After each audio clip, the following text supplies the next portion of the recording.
Steam हल्का steam गरिदिएको ताकि उसको नाक पनि खोलिन्छ। त्यही भनेर मैले स्टिम गरिदिएको।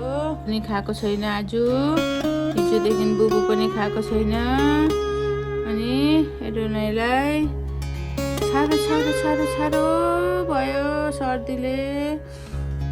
यहाँ अब घरभित्र तातो हुन्छ, बाहिर चिसो हुन्छ नि।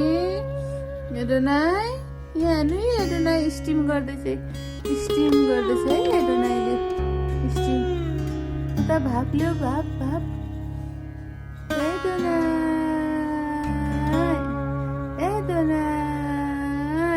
एडोनाईलाई के भयो? Steam steam steam. पुरो एडोनाईलाई सर्दी लागेर हाम्रो एडोनाईलाई मन पराउनेहरू सबैजनाले हेर्नुहोस्। एडोनाईलाई सर्दी लागेर छालो भएको छ। यहाँ त डाक्टरले दबाई पनि दिँदैन नानीहरूलाई। त्यही कारणले गर्दा म स्टिम गराउँदैछु।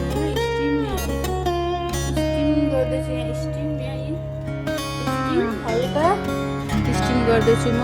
यहाँ एडोनाईलाई रुँदैछ, उसको दाँत पनि चिलाउँदैछ।